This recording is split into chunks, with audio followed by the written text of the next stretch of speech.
Glória a Deus, meus irmãos, eu quero saudar a todos com a graça e a paz do nosso Senhor Jesus Cristo. Estamos dando início, meus irmãos, ao nosso podcast, aqui, meus irmãos, no canal Felipe Cast, e eu quero agradecer a sua audiência por estar assistindo esse vídeo. E hoje, meus irmãos, para nós iniciarmos da melhor maneira possível, da melhor forma possível, para a honra e glória do Senhor, né, estamos aqui com o nosso convidado para lá de especial, muito especial para todos nós, né, o reverendo Manuel Teixeira, que nesta tarde, meus irmãos, de bom grado, de bom coração, ele aceitou o nosso convite de estar vindo até os nossos estúdios para estar contando, né, um pouco da sua história, né, contando um pouco do seu testemunho, anunciando, né, as maravilhas que Jesus já fez na sua vida. Amém? Em nome de Jesus, eu tenho certeza que assim como a minha, a vida da minha família foi alcançada, né, pelo testemunho, pela história do irmão, eu tenho certeza que a tua vida também será muito edificada. Então fique conosco até o final desse vídeo. Se tu não é inscrito no canal aqui no YouTube, já se inscreve aqui no canal, já deixa um like no vídeo, já comenta aí o que estiver achando, tá bom? Se tu não curtiu a página ainda, vai lá no Facebook agora e acessa Felipe Cast, curte a página, acompanha lá, meus irmãos, no Instagram também, Felipe Cast Oficial, tá bom? Para ficar por dentro de todas as novidades que estarão saindo aqui do nosso podcast. Amém, meus irmãos? Para quem não conhece dessa nova geração e está chegando agora no Evangelho, para quem não sabe, meus irmãos, o reverendo Manuel Teixeira, ele é pregador, ele é cantor, compositor, escritor, ele é músico, né, meus irmãos? E uma série de coisas que vocês vão ver agora. Reverendo, quero lhe saudar nesta tarde com a paz do Senhor Jesus. Quero externar diante de todos aqui a nossa gratidão. Muito obrigado por ter aceito o nosso convite, né, de forma simples, humilde, e estar aqui conosco, nos dando esse privilégio de ouvir de perto, né, a sua história e o seu testemunho. Quero convidar o senhor a estar saudando o povo, né, estar se apresentando, em nome de Jesus. O privilégio é meu e a honra é minha, mas quero transferir tudo para a glória de Jesus, porque é a serviço dele que eu tenho dedicado a minha vida. Amém. Já me desculpe pela emoção, porque para mim é um momento histórico.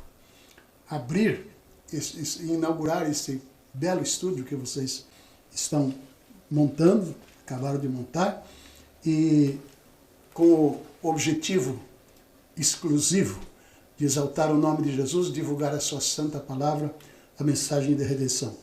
Eu sou paulista, cidade de São Miguel Arcanjo, lá dos idos em 1941. E fui agraciado por Deus, um chamado para o ministério. E uma das coisas que eu destaco no meu testemunho pessoal é que o primeiro livro que eu li na minha vida foi a Bíblia Sagrada. Oh, glória, que bênção. Foi este santo livro. Glória a Deus. Eu não aprendi nada, eu estava sendo alfabetizado. Eu não sabia ler, e era na grafia antiga, uma Bíblia antiquíssima. Salmos escritos com P, H, aquela grafia que vocês não conhecem, não têm ideia, antiga. Mas eu lia, e eu não aprendi nada, mas Deus, o Espírito Santo, introduziu no meu ser uma coisa: quem segue este livro se sai bem na vida. Glória a Deus. Quem segue este livro e pratica o que está escrito nele vai para o céu. Então, depois fechei o livro e levei a vida de órfão desde os 7 anos de idade. Ah, sim. Com mais um casal de irmãos e minha mãe costureira de mão cheia. Então, sustentava os seus 3 filhos na casa, varando madrugadas, fazendo as confecções, as encomendas da vizinhança. Ah, sim. E lá pelos 17 anos, então, eu fui chamado. Em plena adolescência, o mundo perdeu sentido para mim. Parque de diversão, circo, cinema, música, diversão, sim, nada mais tinha sentido. Eu não sabia no momento o que estava acontecendo comigo.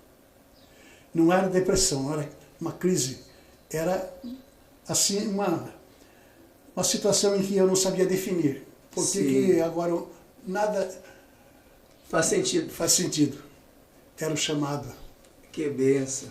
Era o chamado. Eu vim descobrir depois, porque ainda fiquei um tempo sem congregar. Depois eu passava todos os dias, morava numa vila, ia para o centro, andar na cidade, na praça, à noite, passear. E eu passava em frente a uma congregação de um famoso pregador na época, que hoje essa geração não conhece, João Batista Rodrigues, o famoso Testinha. Ele era um ex-marginal, um ex-criminoso da mais alta periculosidade, se converteu e começou a pregar o Evangelho. Que benção. E então nós nos tornamos amigos, ele compôs muitos hinos que estão nos hinários das igrejas. E eu passava ali todos os dias e eu via um segundo daquela pregação dele. Passava ali. E aquilo então... Mas isso o senhor já tinha aceitado Jesus? Não tinha ainda. Ainda não? Ainda não. Ainda não. Eu tinha chamado já Sim. para servir a Deus. Exato. Já tinha passado aquele momento de crise, mas eu não sabia como chegar a Deus. E eu era cético. Ainda sou um pouco. Mas que benção. Ou seja, eu não sou místico. Sim. Para mim, eu sou meio tomé, tem que vir para crer. E se não está escrito aqui, eu não... Sim, não é, com certeza. Se não está escrito aqui, não me leva na conversa. Então, cético. Mas eu tinha lido a Bíblia e o Espírito Santo tinha colocado no meu ser que quem segue esse livro se sai bem na vida. Bom, sim. Resultado. Eu vi aquelas pregações e eu comecei a pensar, acho que é por aí o caminho, sabe? Esse é o negócio. E o resultado é que fui para a igreja e o Senhor me chamou para o ministério. Com que idade o senhor tinha? Quando chamou para o ministério eu já tinha 25 anos. Tá, mas assim, ó, só para o pessoal que está nos assistindo entender, como que foi? Assim, ó, o primeiro contato, digamos assim, ó, qual foi o primeiro momento em que o senhor, talvez sem conhecer, sem nunca ter ouvido falar de Jesus, como que Jesus chegou até o senhor? Através de quem? Eu, cético como era, nunca tinha assistido nenhuma cerimônia religiosa na minha vida. Sim. Eu tinha entrado na igreja só no colo da minha mãe para batizar.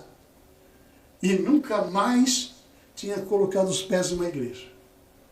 Então, eu não sabia falar com Deus, eu sabia que Deus existe, mas não sabia falar com Deus. Eu temia Deus, tinha medo de ir para o inferno, mas eu ia sobre predestinação e pensava, bom, se eu estou predestinado para ir para o inferno, não adianta eu ser bom, eu vou ir para o inferno. Se eu estou predestinado para ir para o céu, eu posso viver livremente que eu vou para o céu.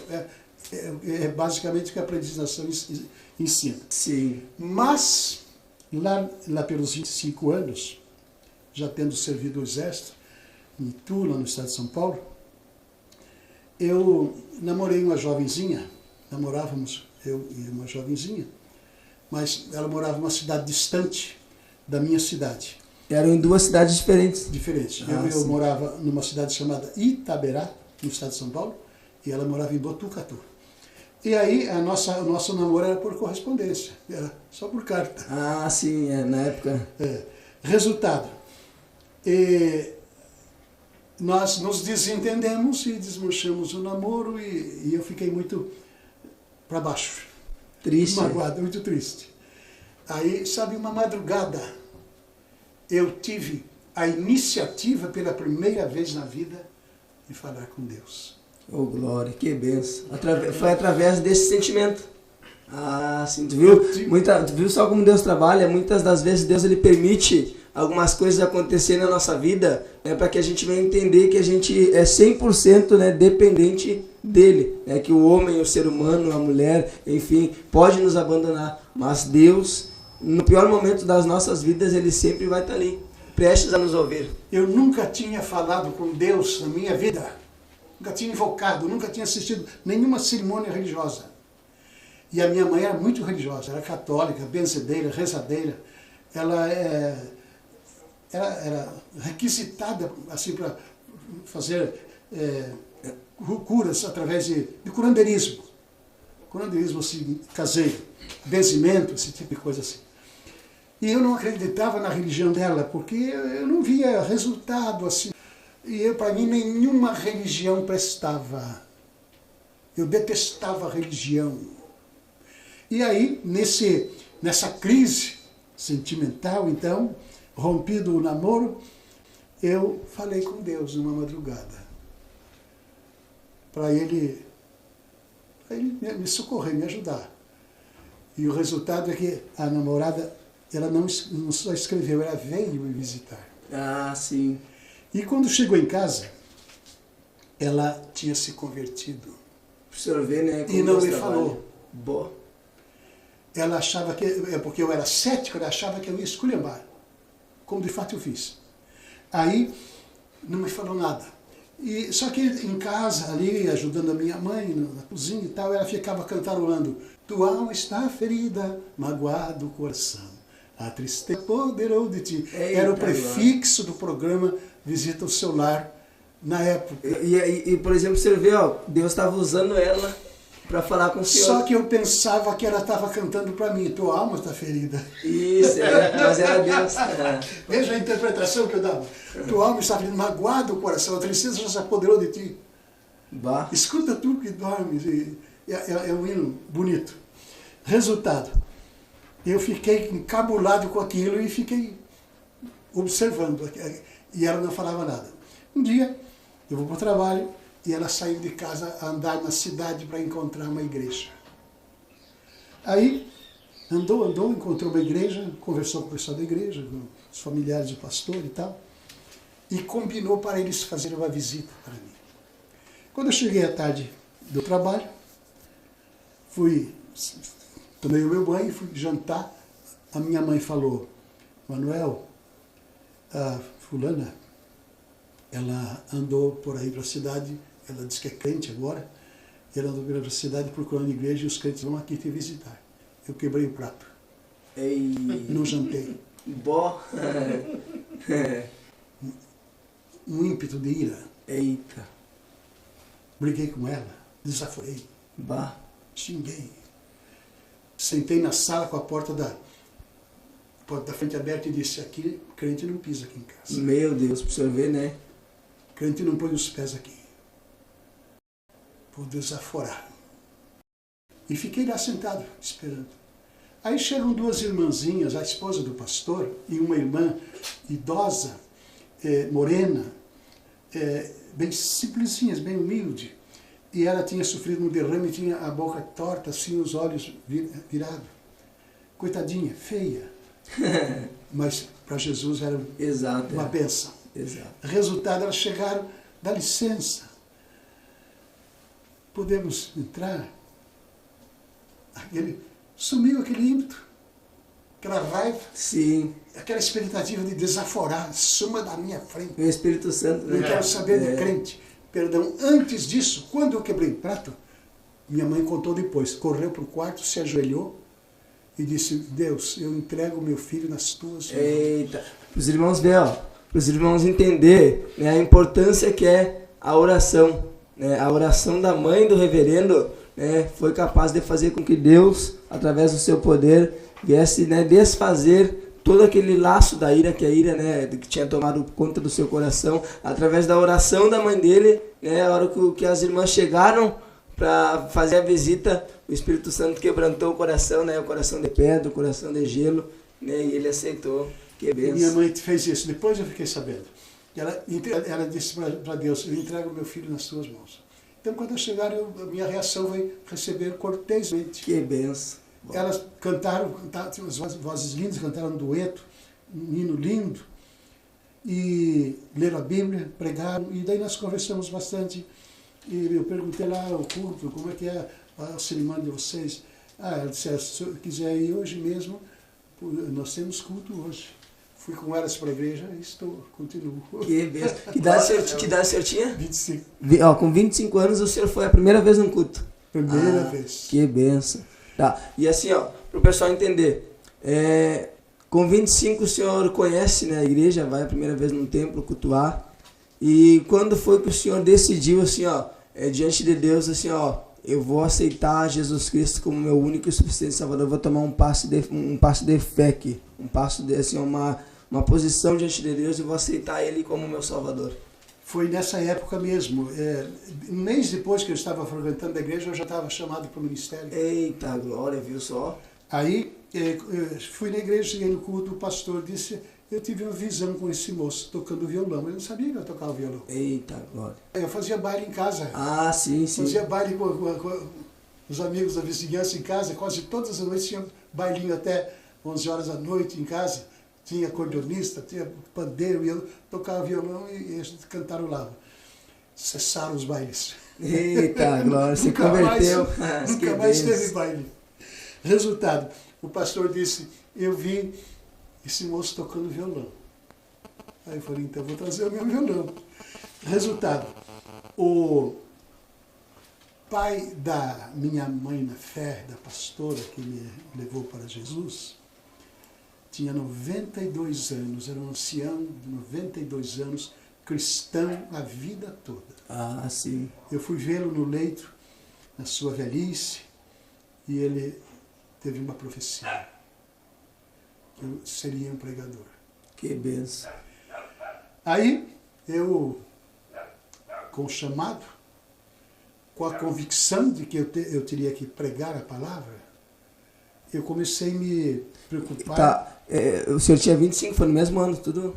Isso. O senhor conheceu a igreja, aí um mês depois o senhor aceitou Jesus Cristo, já recebeu a profecia. E o chamado. E o chamado, que benção. O chamado é uma coisa íntima, uma obra do Espírito Santo, que a gente não sabe definir. Principalmente para quem não é místico, quer dizer, não ouviu, não viu, não sentiu. Sentiu assim, realmente falando. Exato. Um calafrio, um êxtase. Não. Ao natural, mas aquilo era a mais sólida convicção. Você tem que ser um pregador do Evangelho. Que Você nasceu para pregar o Evangelho. É forte, vá. Muito forte. Uma das perguntas que a gente tem separado para fazer para o senhor é o seguinte: quanto tempo de caminhada o senhor tem? E se dentro desse tempo de caminhada, se já existiu, já teve algum momento assim, que o senhor pegou e pensou assim, olha, estou num momento muito difícil e eu sinto que eu tenho que largar tudo, parar, desistir, porque está difícil. Não. Nunca me veio isso na mente. Nem durante o tempo que eu estava servindo na igreja, já comecei a ocupar lugar de liderança na música. Sim. E tudo que, afinal, a juventude faz em uma igreja, né? Teatro. Que benção. Eu tinha trabalhado em teatro. Isso aqui, irmãos, isso aqui é muito importante dos irmãos prestar atenção. A gente tá conversando com uma pessoa que é referência, é um referencial do poder e da glória de Deus para as nossas vidas, né? Quem conhece o reverendo sabe assim, a história, a trajetória, sabe o testemunho, então assim, ultrapassa gerações, vai da geração dos meus avós até a minha geração. Então assim, é uma pessoa com um legado tremendo, tá? É um servo irrepreensível. Assim, irmãos, todos os requisitos, né, que tem ali para o episcopado, o reverendo, ele é uma pessoa assim, que tem todos, né? Então, para os irmãos entenderem, eu vejo bastante falarem por aí, porque todo mundo sente vontade de parar um dia, de desistir um dia. A gente está conversando com o reverendo e ele está falando que é o seguinte: ele nunca sentiu, né? Ele nunca passou pela sua cabeça de estar parando, desistindo, né? Graças a Deus. Glória a Deus por isso, glória a Deus por isso. Então, o que aconteceu? Aí eu estava na igreja pensando o que eu tinha que fazer para ser pregador. Porque eu pensava, eu não sei nada, eu não sei pregar nada. Que benção. Eu comecei a ler tudo que eu disponibilizava para ler em termos de evangelho, e não tinha muita coisa, não tinha tanta publicação como hoje. Hoje tem Bíblia de estudo, não existia. Boa. Não existia tantas livrarias. Na capital, em São Paulo, existiam apenas 2 livrarias. do Luiz de Carvalho, que talvez vocês já conheceram, viram? O mais famoso cantor evangélico do Brasil. O Dinho, que é músico, deve ter conhecido. O Luiz de Carvalho, a livraria O Senhor é Bom Pastor. E a outra, Som da Palavra. Na capital paulista só existia 2 livrarias evangélicas. Bom. Então não tinha material disponível. Eu queria ler, eu queria estudar. Eu comecei a me preocupar com isso, porque eu pensei, e a hora que eu tiver a oportunidade de pregar, o que eu vou pregar? Não sei falar. Não sei, não tenho conteúdo bíblico. Comecei a orar. Mas aí comecei a ouvir um programa de rádio de Bonaire e de Quito, no Equador, em espanhol. A rádio transmundial, pregava 24 horas por dia em diversos idiomas. E tinha aqueles horários que pregavam em espanhol. Em português não tinha. Em espanhol. Sim. Eu comecei a ouvir em espanhol. Madrugadão. Eu estava ouvindo o programa de rádio. E Pela primeira vez eu ouvi falar do Vale de Ossos Secos. Ezequiel 37. Que Deus. Eles anunciaram lá que teriam um curso de teologia à distância, por correspondência, cuja sede era dos Estados Unidos, e em espanhol. Falei, estou nessa. Eu acho que eu esqueci de falar na introdução, antes dele apresentar. O senhor também é formado em teologia. Sim. Que Tem beleza. 2 cursos. Tem o curso da Quadrangular, O ITQ. o ITQ de 3 anos, e tem o curso da ETAD também. O ITQ, para quem não sabe, meus irmãos, é o Instituto Teológico Quadrangular, né? Isso. E o ETAD é a Escola Teológica da Assembleia de Deus, né? Então, Exatamente. o reverendo ele é formado nos 2, então é reconhecido, né? Tanto na Quadrangular quanto na Assembleia. Onde ele chegar, é reconhecido como formado em teologia. Benção. Aí, eu me inscrevi para aquele curso, muito bom o curso. Foi o primeiro curso bíblico que eu fiz, foi em espanhol. Eita, glória. Bom. Aí eu já comecei. O primeiro curso que o senhor fez, o senhor tinha que idade? Já estava passando para os 26. Sim, que benção. Bom. E foi assim, aí eu já comecei a sentir segurança, você aprender, porque estudar é comigo mesmo, sabe? E eu recomendo, temos que estudar. Resultado. Depois, passado um tempo, eu ainda na igreja, já estava morando na Baixada Santista, em Itanhaém, lá. Já estive lá. Estive Estive lá no ano de 2011. Itanhaém, Miracatu. Isso. Benção. E aí, já estava morando lá, mas com aquele no sentido de eu tenho que me preparar para o ministério. Aí um dia o pastor falou que tinha em São Tituto, assim, tal, que preparava obreiros que tinham chamado ministerial. Benção. Falei, estou nessa, vou fazer. Resultado, fui fazer o ITQ. Mas deixa-me dar um detalhe para você, ainda com respeito a gente ter a aprovação e não desistir. Que benção. Eu estava fazendo o ITQ, e minha mãe morava a 350 quilômetros de São Paulo. Eu e meu irmão também, graças a Deus, levei meu irmão. Eu fui o primeiro da família a me converter, levei o meu irmão, levei a minha irmã e, por último, a minha mãe. Que benção. A minha mãe era muito carola, mas se converteu de todo o coração, graças a Deus. Resultado, eu estou lá, lutando pela vida, para fazer o curso, chegando em casa às 11 da noite, dando 5 da manhã para trabalhar. Bom. Estudava enquanto estava no ônibus, no transporte, ou no trem metropolitano. Não tinha metrô ainda em São Paulo. Sim. Não tinha metrô, ainda tinha bonde. Só que benção. Então, estudar era aquele percurso enquanto eu ia para o trabalho e ia para casa. Sim, nesse período de tempo. É que eu tinha tempo para estudar. O almoço era 15 minutos. Sim. Tinha só 15 minutos para almoçar. Resultado. Lá, pelo mês de julho, eu fiquei desempregado. Eu morava numa pensão, num quartinho pequeno, só tinha a cama, uma cadeira e o guarda-roupa. Nem mesa tinha.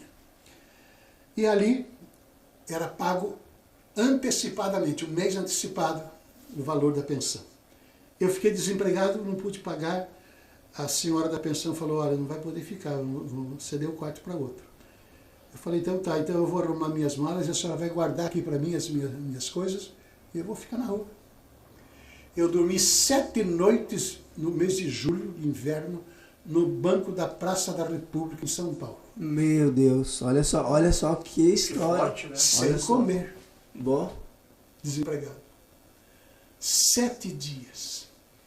Daí, imagina, olha só o preço que foi pago, irmãos. Bah. daí eu pensei, esse negócio de ministério, de pastorado, será... Lá o senhor estava para fazer o curso esse. Estava fazendo Para os curso. irmãos entenderem, ó, tem gente que olha de forma superficial e pensa assim, é formado em teologia, né, acha que tá num alto escalão, chegou lá de paraquedas, mas não imaginam, irmãos, o preço que foi pago, né, lá no anonimato, quando ninguém estava vendo, né, ele que é de São Paulo, veio para a igreja, ninguém assim, ó, sabe desse momento da história, né, as pessoas olham só quando a gente está lá, né, vivendo a promessa de Deus, mas não sabem como foi o processo.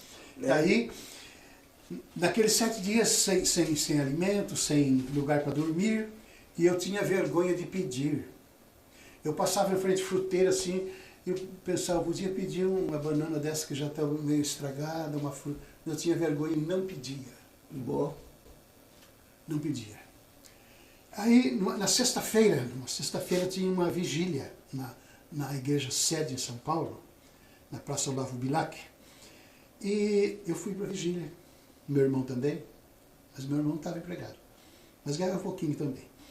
Aí fui para a vigília, e estou lá muito esquálido, muito enfraquecido, sem comer, e pensando comigo, será que esse chamado é de Deus mesmo ou é empolgação minha?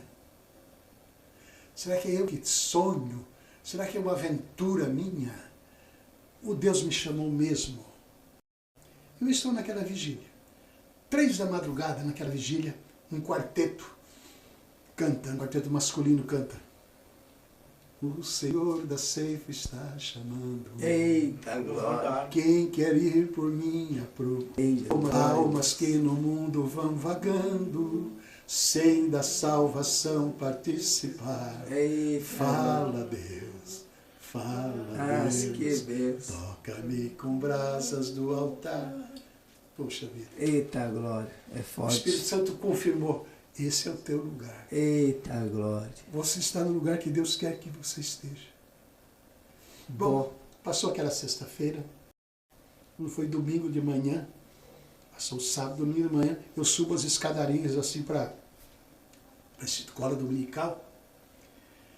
O reverendo Faulkner, Dr. Faulkner. O senhor, não sei se o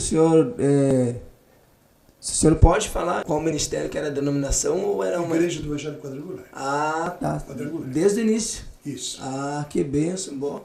Aí o reverendo levanta lá do gabinete dele, sai assim na porta e fica de pé assim. Eu vou subindo, o saguão largo, espaçoso. E ele diz, Manuel, você está com problema? Eu falei, eu estou.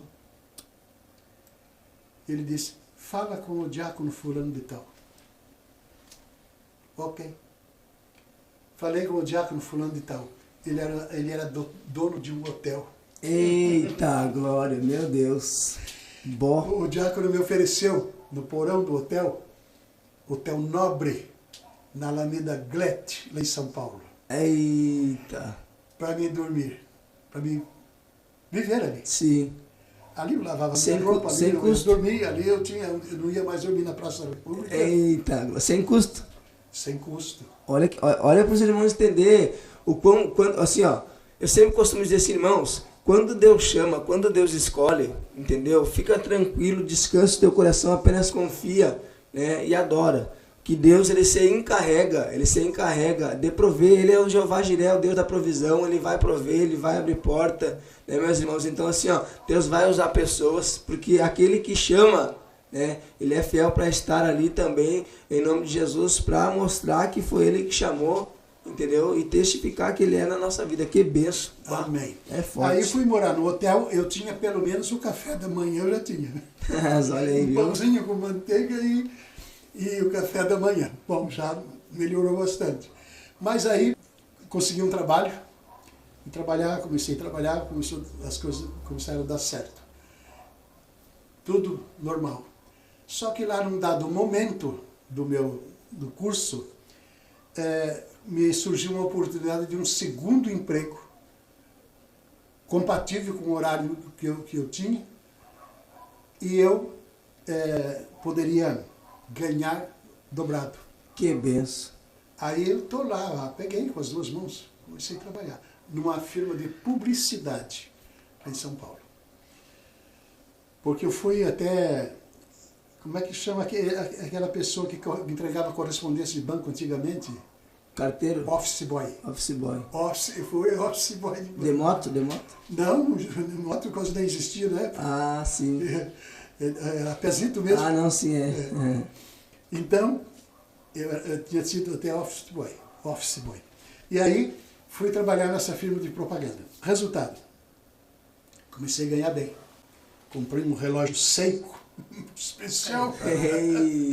Só que aí o tempo para estudar ficou prejudicado, eu comecei a tirar notas vermelhas no ITQ.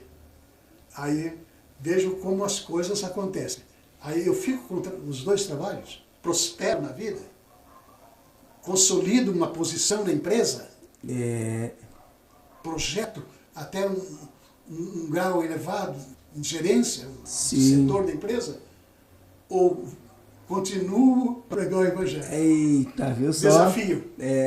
Às vezes Deus permite isso acontecer para ver onde está o nosso coração. Deixei o segundo emprego, voltei a ganhar pouco. Acho que era um salário mínimo, coisa assim que eu ganhava. Resultado, desafio, mas consegui vencer. Que benção. Consegui. Mas naquela vigília, voltando, naquela vigília que Deus falou comigo através do hino, o Senhor da Ceifa está chamando, que Ele ratificou o chamado, confirmou o chamado, através daquele hino. Aí eu disse, quando eu acabei de ouvir aquele hino e tal, em lágrimas, eu disse, Senhor, se eu tiver que morar debaixo do viaduto, debaixo do marquise, eu vou morar, mas eu vou completar o meu curso. Aí o diabo foi derrotado. Já foi derrotado, era sexta, domingo de manhã, eu tinha um quarto no hotel para dormir. Eita, glória, viu? Só que benção. Eita. O que acontece? O senhor contou toda essa história, e se tem uma coisa que me chamou bastante atenção, eu achei interessante de compartilhar com o pessoal, é o seguinte: com 25 anos, o senhor conhece Jesus Cristo, aceita Jesus Cristo, vai para a igreja, né, um primeiro culto, enfim, passado um mês, o senhor tem ali uma profecia e já começa, com o passar do tempo, a estudar e buscar, né, uma formação teológica. O que a gente muito ouve falar hoje em dia, né, principalmente para por quem está começando, são as pessoas assim: ah, Felipe, eu queria muito viver o propósito de Deus, eu queria muito ser usado por Deus, por que Deus não me usa e tal? Para os irmãos entenderem, para Deus usar, para Deus levantar na terra para uma grande obra, não é necessário 10, 20, 30, 40 anos. Num período ali de um ano talvez, né? Deus já tirou ele do mundo, ele já aceitou a Jesus, já se colocou na brecha, Deus já confirmou o chamado que tinha na vida dele, né, através de um profeta, e ele já se entregou. Eu acredito assim, reverendo, que tudo vai de acordo com a entrega do coração, assim, a entrega, a busca, né, o desejo de servir a Deus, né? Então se tu tá assistindo agora e tu pensa assim: ah, eu queria muito ser usado, basta tu abrir o teu coração, aceitar Jesus Cristo como teu único e suficiente Salvador e se colocar à disposição do propósito que Deus tem na tua vida, né? Vai ter um precinho a pagar, né? E um dos preços é estudar. Sim, exato, se preparar. Uma das carências hoje no ministério pastoral, apesar de todos os recursos, todos os cursos que temos disponíveis à distância, inclusive curso de teologia muito bom, que temos à distância, além dos presenciais, se preparar, estudar. Sim. Porque sem um preparo acadêmico, a pessoa é um amador. Exato. Ele é um amador, é leigo. É. Então precisa do preparo. A pessoa que não tem conhecimento, principalmente bíblico, infelizmente acaba sendo levado por qualquer vento de doutrina, né, se não está firmado na palavra. Né? É uma doutrina, uma disciplina muito importante num curso pastoral é a hermenêutica. É a regra de interpretação do texto. Exato.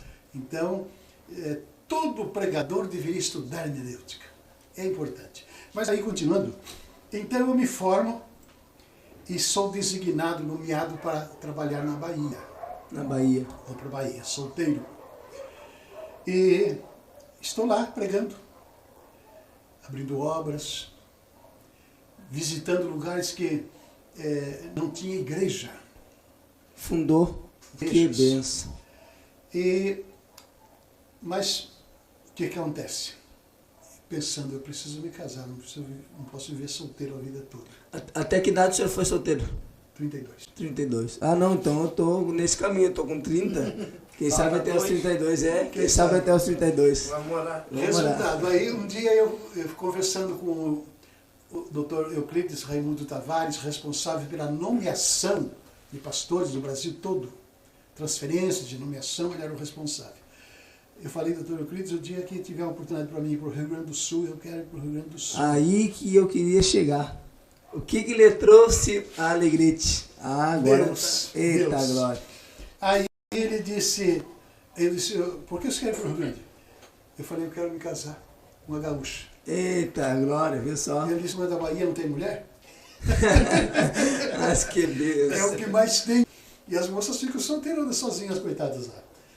E aí, e chovinha de moça. Sim, bah. Mas eu, cestroso e preocupado em casar com uma pessoa que fosse uma verdadeira adjutora no ministério. Sim. Ajudar mesmo. Porque senão atrapalha. E o meu coração dizia que eu tinha que casar com uma gaúcha. Eu tinha ouvido falar no nome dessa cidade quando eu tinha uns 21 anos, numa oficina mecânica, um mecânico chamado José Carlos, conversando à toa lá, e rindo, e ele falou numa cidade chamada Alegrete. Sublinhou na minha mente. Ficou gravado. Alegrete, ousado o nome dessa cidade. Passou. Aí, passado um tempo, quando eu falei do Tavares, tivemos essa conversa, eu falei para ele, Tavares, eu não quero casar com nordestino, porque eu não quero mudar a cultura da mulher para se adaptar à minha. Sim. E muito menos eu quero mudar a minha cultura, os meus hábitos, alimentares principalmente, e outros mais. A cultura, eu amo o povo nordestino, povo humilde, e o cristão nordestino é muito fiel, mas, e tenho saudade de lá, mas a cultura é outra, é completamente diferente. E é um chamado, não adianta, quando é chamado não tem explicação para casar com um gaúcho. Resultado, lá um dia ele falou, Manuel, tem uma igreja que está desocupada, o pastor foi para outra denominação e deixou lá em São Gabriel, no Rio Grande do Sul. Ah, sim. Peguei com as duas mãos, me manda para lá. Só que eu tinha que chegar em Santa Maria, que ela era a sede da superintendência regional. Ah, entendi. Eu tinha que falar com o superintendente. Eu chego lá numa quarta-feira, e ele disse, então, ele queria me conhecer, eu já usava barba, em preta. E na época eu era o único. Que benção. No Brasil só o cantor Júlio de Castilhos que usava barba assim. E eu era fã do Júlio de Castilhos. Então, eu era um escândalo na igreja, com aquela barba. Olha, era uma igreja que eu ajudei a fundar em Campo Limpo, em São Paulo, enquanto estava fazendo o curso, o pastor disse, você não prega na minha igreja. Boa, por causa da barba. Por causa da barba. Deixa eu ver, né? Aí o superintendente aqui em Santa Maria me olhou, falou, fica aqui em casa até domingo. Domingo eu mando uma pessoa levar você lá em São Gabriel. Ele queria me conhecer. Sexta-feira tinha culto na igreja. Eu fui lá, estava começando uma campanha evangelista de fora. Entramos num táxi na casa dele, fomos para a igreja, ele não tinha carro. Aí, quando desci assim, num terreno baldio e tinha um prédio, eu olhei e falei, a igreja do patrão é boa. Ei. A minha deve ser boazinha também. Não tinha igreja nenhuma. Ei, do zero. tinha uma casinha de tábua. E o culto no dia de bastante gente era feito Lá de fora. lá de fora na grama. Bah. Mas era verão, pelo menos. Era. Ah, Era fevereiro. eita. Aí, tá. Pego a minha guitarra e ligo lá e dou aquele som, Que benção. canto e tal. E uma moça lá, sentada no meio do povo, junto com a mãe dela, botou os olhos em mim, rapaz. Olha aí. Misericórdia. Foi de Deus. Mas que benção. E ela falava, depois eu fiquei sabendo, ela falava pra mãe dela, mãe, se esse pregador é solteiro, eu quero me casar com ele. Olha aí, que benção. E ela dizia, cala a boca, você não conhece o homem. E dava o cotovelão nela. Elas me contaram depois. Terminou o culto, ela pediu para o pastor me apresentar. E ele me apresentou, cumprimentei, tudo normal, enrolando ali o cabo da guitarra. Sim. Não dei assim muita. Muita atenção. Não dei demonstração. Sim. A primeira gaúcha que eu apertei a mão na vida. Casou. Em fevereiro de 1974. Olha que benção, pô. Olha o que Deus faz no coração de um homem que está nas mãos dele. É verdade. Deus prepara tudo, né? As pessoas não entendem a gente até. Quando eu falei para o Dr. Tavares, eu quero ir para o Rio Grande do Sul para casar, eu achei a maior bobagem da minha vida.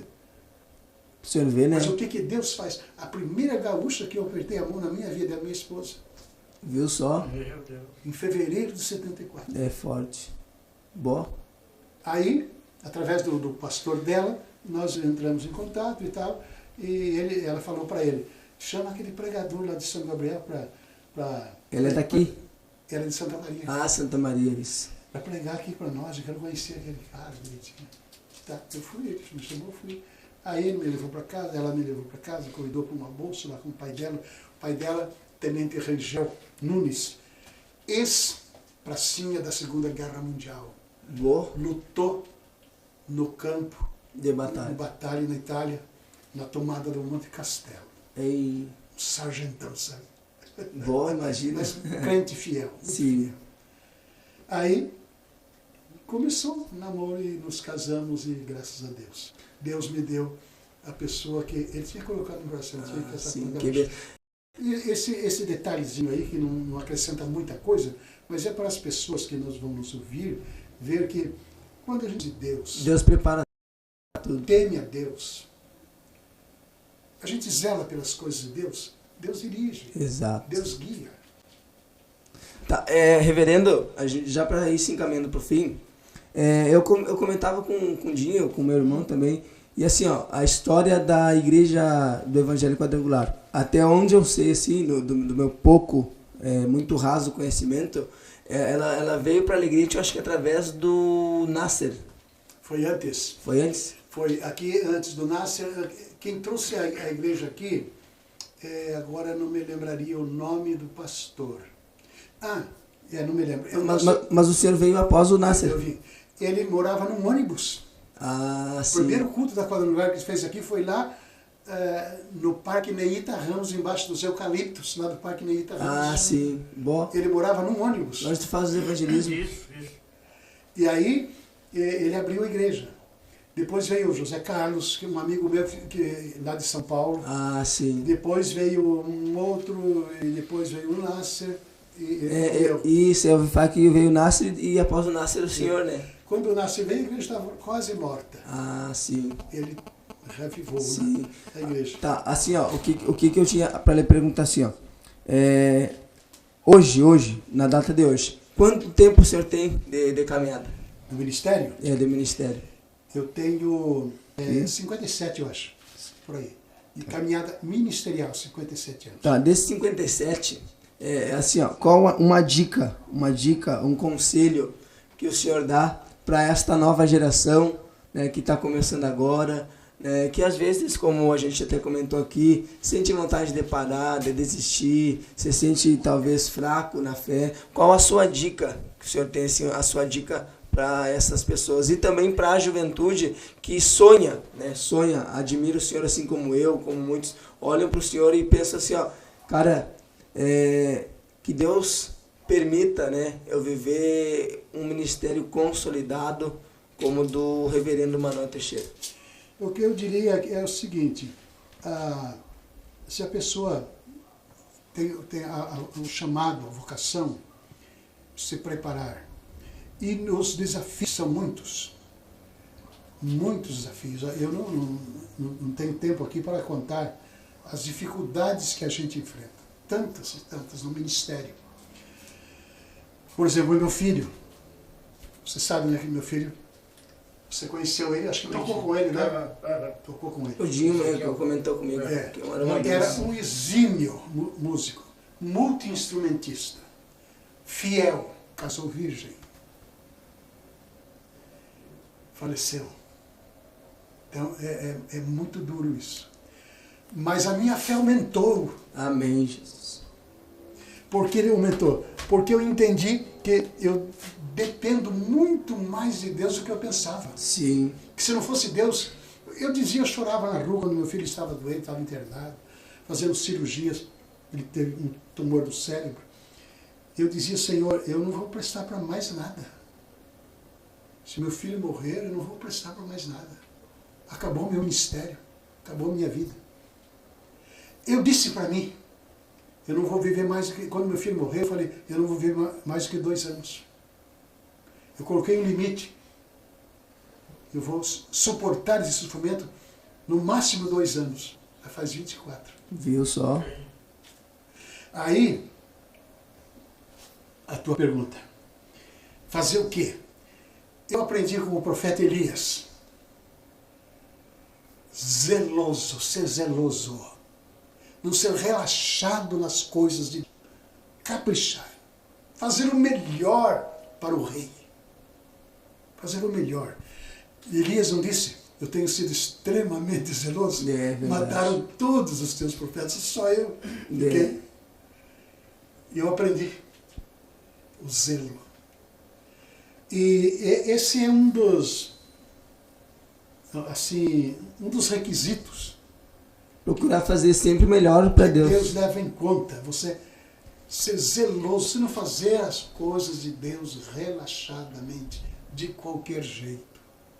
Fazer com compromisso. Sim. Eu tenho dito nas minhas pregações, ainda recentemente abordei essa questão, quando eu preguei sobre o sal da terra e a luz do mundo, que é o seguinte, o pregador, ele tem que ter responsabilidade com o destino eterno do seu rebanho.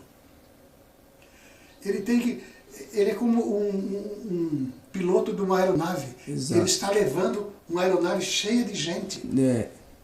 Ele não está levando uma carga inanimada, que não tem vida. Ele está levando vidas. Vou acrescentar uma coisa aqui. A ocupação mais importante deste planeta é ganhar almas para Jesus. É verdade disso. Os cientistas são muito importantes. Médicos nem se fala. Os descobridores de medicamentos e cientistas em geral, os inventores, as pessoas que criaram essas máquinas que nós estamos usando aqui. Tudo que eles fazem, o médico, você cura você, livra você da dor temporariamente. Exato. Mas você vai morrer depois. É verdade. O médico faz milagres com as suas mãos, pela graça de Deus, livrando de sofrimento, mas ele não duplica a vida do indivíduo. Não se prepara para o que está por vir. Você, como pregador do Evangelho, você está preparando vidas para a eternidade. É verdade. Para livrá-las do sofrimento eterno, do horror eterno do sofrimento. Sim. Essa é a diferença. E isto introjetou na minha consciência. Eu vou lidar com vidas preciosas. Viu o conselho, irmãos? Vidas preciosas pelas quais Jesus deu o seu sangue.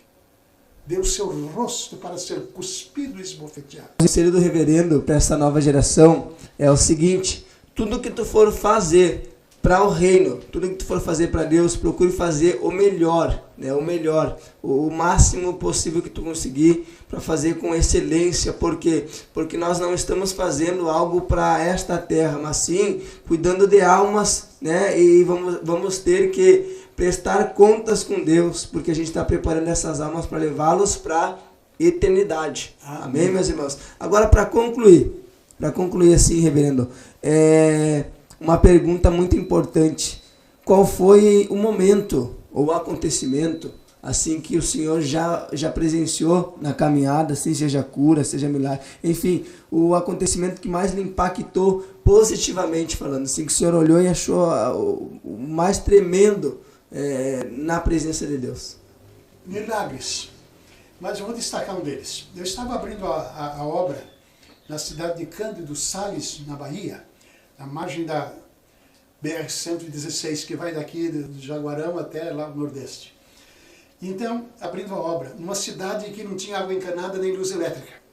A luz elétrica funcionava, o motor a diesel, 2 horas por noite. E não existia, claro, ventilador, geladeira, num calor de 40 graus na Bahia. E não havia calçamento na cidade, era poeira pura. E o banho tinha um riacho, tinha um lugar destacado pela prefeitura para as mulheres tomarem banho e para os homens. A cidade que estava abrindo a obra. Eu estou lá no salão, e abro o salão, estou lá esperando, tangendo a minha guitarra lá. E aí chega um cidadão num carrinho de mão, paralítico, levado num carrinho desses de construção. Sim, bom. Levado lá, botaram lá para sentar, tá, sentou lá, logo nos primeiros bancos entrando no salão, sentou lá e ficou. Tá. E a gente faz o culto e canta e louva a Deus, e na hora da oração, pelos sofredores, pelos enfermos, pelos aflitos e tal, a gente chama as pessoas à frente. E ele se levantou caminhando e foi lá na frente. Eita. Glória a Deus. Forte. E ele disse, eu fui trazido do sítio numa carroça. Meu Deus. Ele ouviu o programa de rádio. Eu fui trazido numa carroça do sítio, paralítico. E até aqui eu vim no carrinho. Eita, glória. Amigos meus trouxeram um carrinho de roda. Antes da oração, ele foi curado. Que durante o culto, durante o louvor. Pra você ver, né? Levantou. É forte. Na hora da oração, ele já estava de pé na frente do altar, testemunhando. Que benção. Mas, credo. Na cidade de Cândido Sales, na Bahia. O senhor vê, né? O senhor falou em Bahia. Então, pra gente entender. Ó, o senhor já pregou em São Paulo. Já pregou no Rio Grande do Sul. Já pregou na Bahia. Estado. Quais os estados que o senhor já pregou? Eu pastoreei na Bahia, São Gabriel, Rio Grande, de Belém, fundaram o Estequeira em Belém. Pará. Pará. Eita, glória. Sou fundador, eu e minha esposa. Minha esposa trabalhava madrugada dentro daquele mimeógrafo de álcool que vocês não conhecem, não têm ideia do que é. É o mesmo do colégio? Mas é álcool, um álcool. Eu acho que é o mesmo do colégio que faziam as provas. Não sei. Isso. Ela trabalhava fazendo as apostilas para me formar pastores lá em Belém do Pará. Ei, que benção. Tá, Rio Grande do Sul, São Paulo, Bahia, Pará. Ou mais? Depois de Belém vim para Cachoeira do Sul. Fiquei 4 anos em Cachoeira. No sul de Cachoeira vim para Alegrete. Que benção. Em 81 cheguei. Já saiu do país também? Sim, já preguei fora. Já estive no exterior, já estive em Israel. Israel, ei, que benção. No Uruguai eu prego sempre. No Uruguai, Israel. Viu que benção, irmão? Já teve na Terra Santa, né? Na Nação Santa, que benção. Para concluir, tá, Reverendo? Para concluir assim, ó. Eu gostaria que o senhor falasse, né? O senhor que é músico, toca instrumentos, o senhor é cantor, compositor, né? É escritor também. Então eu gostaria que o senhor falasse um pouco acerca do seu CD. Acerca do seu CD, apresente o seu CD. Fale como que surgiu, como que o senhor gravou, aonde foi gravado e também dos seus livros. Eu nunca fui fã da minha própria voz. Sempre achei que a minha voz não... A gente tá com um professor de música aqui, irmãos, o Dinho. Né? Pra quem conhece de música, sabe aí que o Dinho ele é professor de música, profissional. E antes do reverendo vir, para quem não sabe, como que surgiu a ideia da gente convidar o reverendo? Eu sempre acompanhei, eu não sei se o senhor sabe, talvez o senhor nem sabia que eu existia, mas assim, ó, quando eu me batizei aos 14 anos na quadrangular, o senhor era o superintendente aqui da cidade. Né? Então, assim, eu sempre tive uma admiração imensa pelo senhor. Eu fui batizado pelo reverendo Moacir. Isso, e o senhor era o superintendente. Então, assim, ó, quem me deu essa dica de trazer o senhor foi o Dinho. O Dinho, assim, isso que ele é professor profissional de música, ele disse assim, ó, ele canta, o reverendo canta, mas tem CD gravado, é uma bênção, prega. Me falou muito bem do senhor.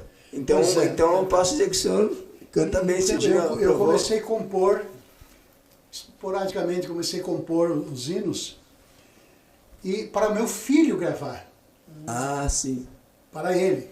Mas ele, músico sabe, a composição não é quando a gente quer, é quando o Espírito Santo dá.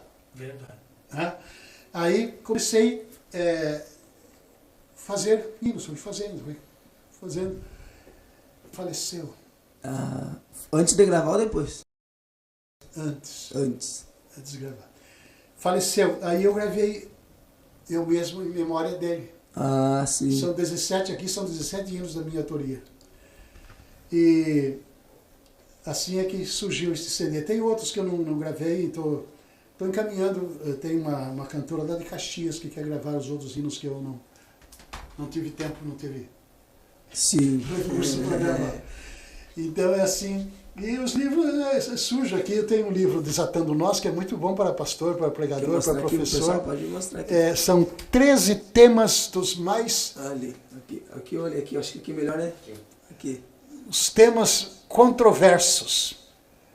Temas assim que dá nó no cérebro de pregadores. Sim.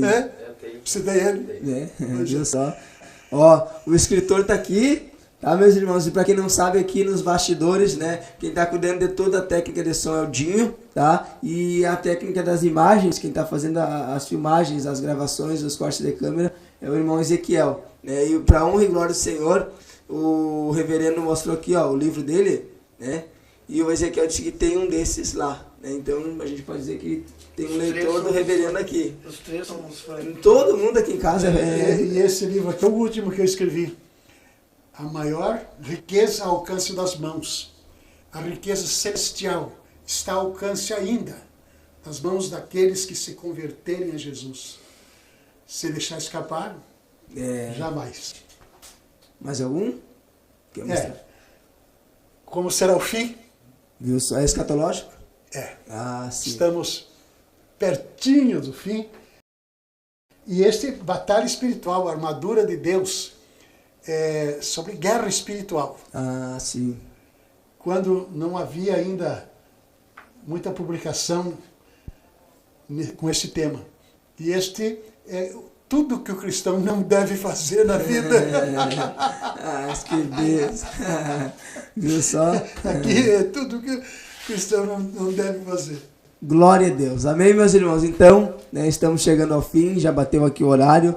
A gente quer agradecer, né, agradecer primeiramente a Deus. Reverendo, muito obrigado. Assim, ó, eu não tenho palavras para descrever o quanto meu coração se alegra, de verdade, assim, diante de Deus, né, por o Senhor ter aceito o nosso convite. Né, porque assim, ó, o pessoal que sabe, assim, ó, a felicidade que eu fiquei, a alegria que eu fiquei quase que assim, ó, inacreditado, porque o senhor não tem noção, talvez, não imagine o quanto a gente lhe admira de verdade, o tamanho da glória de Deus na sua vida. Então, assim, muito obrigado mesmo por ter aceito de forma humilde, simples, tá bom? O nosso convite. Muito obrigado a todos vocês que assistiram, ficaram conosco até aqui, tá bem, meus irmãos? Não se esquece, antes de concluir, tá? A gente vai, em nome de Jesus, estar pedindo para que tu se inscreva aqui no canal, se inscreve aqui no canal. Tô aqui na central aqui, pode ser aqui na central, amém? Se inscreve aqui, meus irmãos, no canal, aqui no YouTube, tá bom? Se tu estiver assistindo pelo Facebook, vai lá no YouTube, se inscreve no canal, tá bom, meus irmãos? Se tu tá assistindo pelo YouTube, vai lá no Facebook e curte a página, tá? Siga-nos no Instagram, tá? E compartilha esse vídeo, comenta aqui o que achou desse vídeo, um testemunho tremendo. Para quem não sabe, aqui na mesa hoje está sentado, meus irmãos, duas gerações diferentes, né? São duas gerações diferentes. Aqui já vem com legado, um ministério consolidado, e a gente que está chegando agora, né, dando, digamos que os primeiros passos, há recém 6 anos de fé, né, dando os primeiros passos, aprendendo muito, né, e glória a Deus pela vida do reverendo que hoje compartilhou conosco a sua experiência, a sua trajetória, e a gente pôde se alimentar espiritualmente, né, através dele, que a gente comenta que o homem é uma Bíblia viva, né? É uma Bíblia em nome de Jesus, em nome de Jesus, tá bem? Acrescentar apenas, Felipe, nada do que eu disse aqui, Felipe também, é para o engrandecimento do homem. Sim. É para a glória, unicamente para a glória de Jesus, amém, nosso Senhor. Amém. A Ele, segundo o apóstolo São Paulo, toda a honra, toda a glória, todo louvor, porque tudo é dele, por Ele e para Ele. Exato. As redes sociais, o senhor quer divulgar uma rede social para o pessoal lhe seguir? Se quiser lhe seguir no Facebook? Pode ser. Como que é o seu Facebook? Pode dizer para o pessoal? É Manuel Teixeira? Manuel Teixeira. Tá, Manuel Teixeira normal? Manuel, eu vou estar deixando aí na tela aí, tá? O Facebook dele, tá? Vai lá, adiciona ele, segue ele lá, olha pra vocês verem o ministério tremendo que ele tem. Tem canal no YouTube ou não?